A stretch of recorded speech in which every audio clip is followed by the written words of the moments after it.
What's up, guys? Welcome back to the channel. Got some more 4Runner content going on. So the rear bumper on this thing is pretty messed up, as you guys can see. I don't know what happened here. All of this stuff. You guys are gonna love this one. Damn.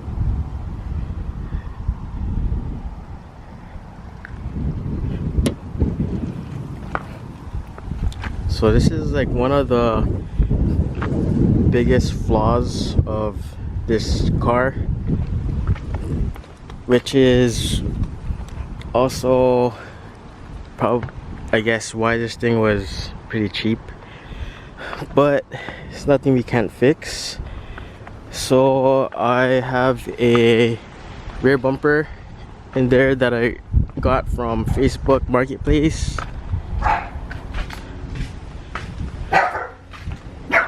and this thing is being sold soon.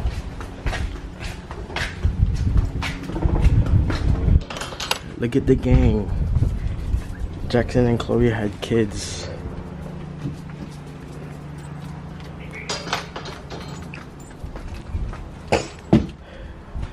So here's the bumper. I just picked this up like the other week, or last weekend, and we're getting ready to spray it. Same thing, we had to cut out all the holes for the rear valence that I have, and this valence, I guess the guy had rear sensors on his 4Runner, but I don't have rear sensors, so I had to do some body work this morning.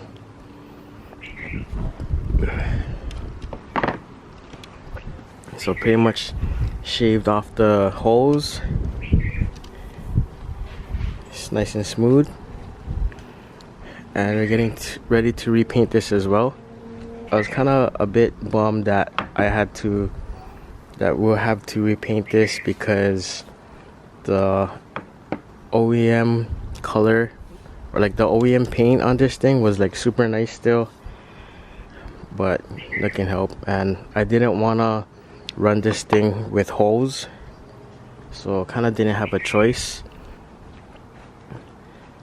And I have leftover silver paint from another Toyota that I've painted like a few years back, so we're gonna use that for the valence, the rear valence, and then use the magnetic green metallic for the actual bumper.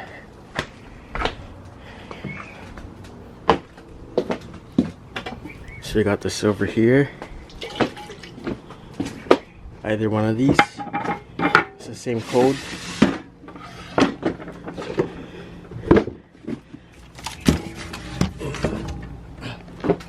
And we got this thing.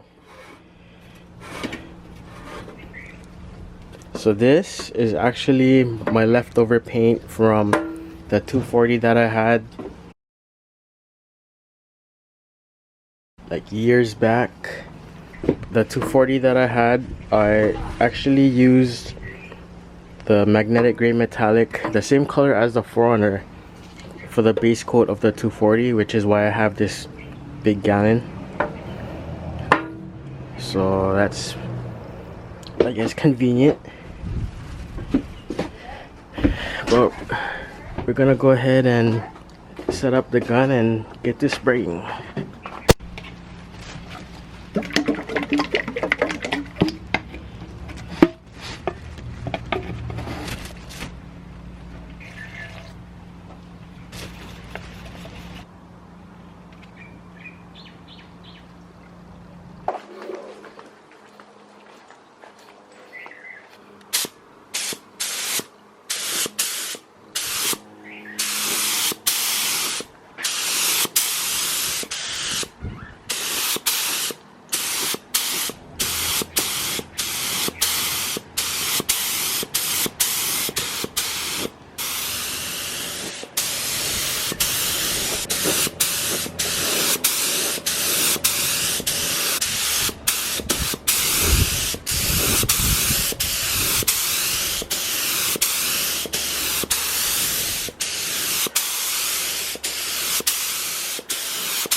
So the bumper is painted. It's alright, not bad. The only thing about painting at home is like all of the flies and stuff or debris, which kind of sucks, but not too shabby. This side looks super good, but this side I wish I was able to lay it on more clear, but I ran out of clear already and I didn't really want to mix some more. I mean, it's not too bad, but I wish it was a little bit better. This side is gonna get covered, so I'm not really worried too much about that. And the valence is done as well. It's dry to the touch right now.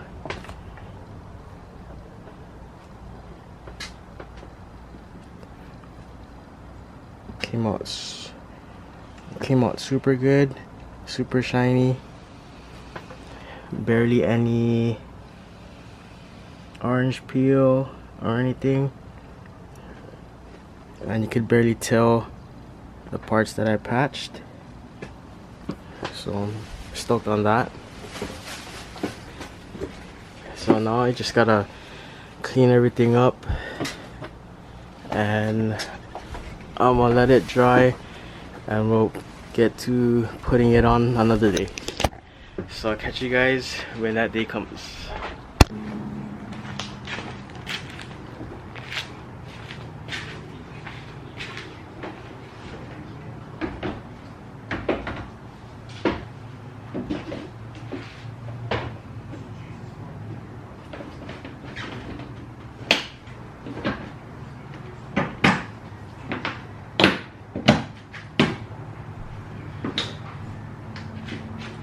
Back bumper is on. Color match is not bad. I feel like this is a little bit darker though, just because the original paint has been faded after all these years.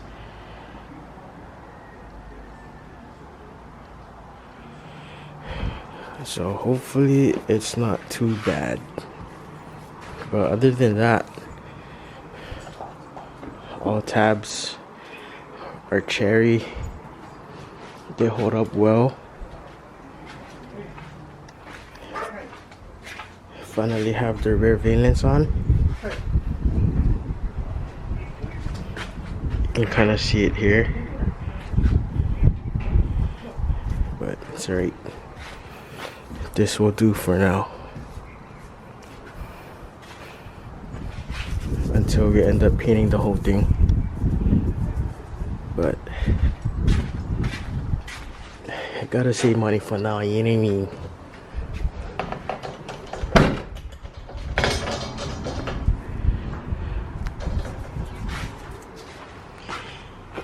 A real body shop would actually blend this in, I'm assuming, meaning so the whole bumper is painted and it would kind of paint over here too, I guess, and fade it out, but re-clear the whole trunk as well as the quarters, fade it out. I don't know, but the main thing is that we don't got no drywall screws or wood screws holding this thing up like we had before. And here and here, which is pretty wild. And no crack bumper anymore. Bust up back bumper. So we're heading places.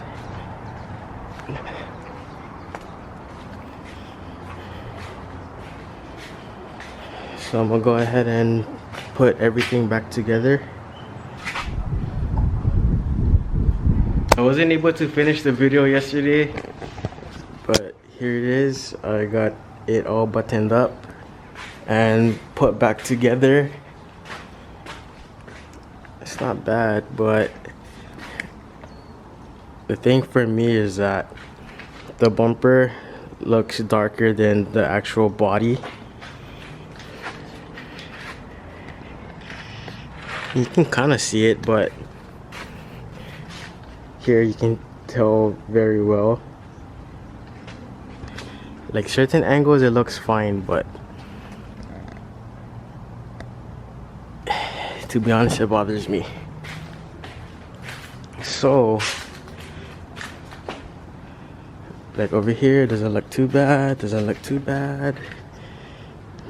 but once you look at it from like a different point of view,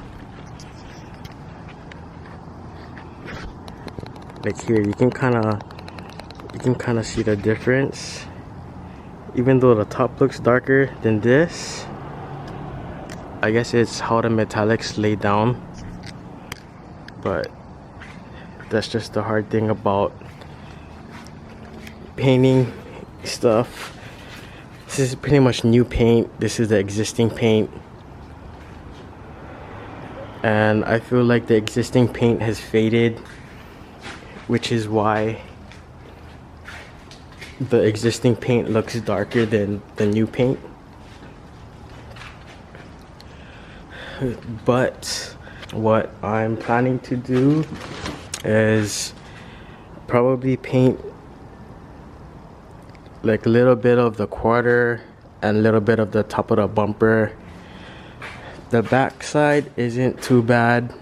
I'm not too sure. Probably you see it more in the sun, but that's the plan. Probably just paint a little bit, like a little bit of both, and try to mist out the metallics and stuff.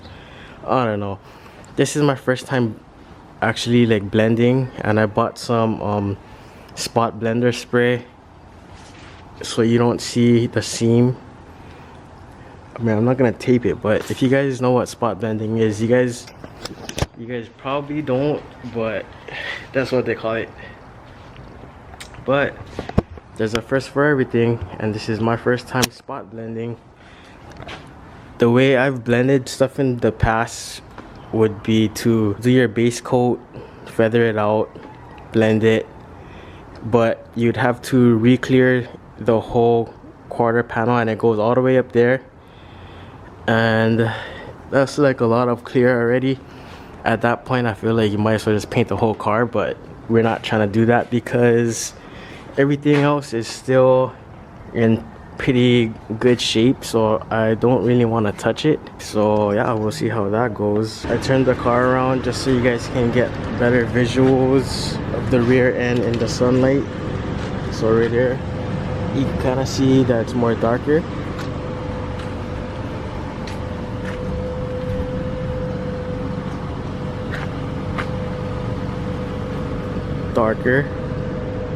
That one from this angle is not too bad.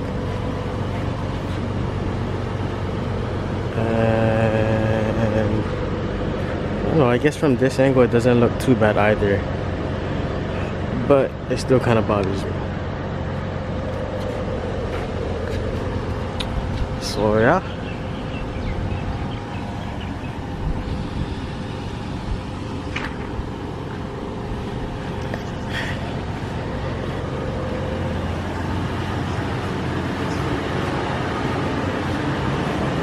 but that's pretty much it for today's video. Thanks for watching, guys. Don't forget to like, drop a comment down below, share this, and subscribe. Peace.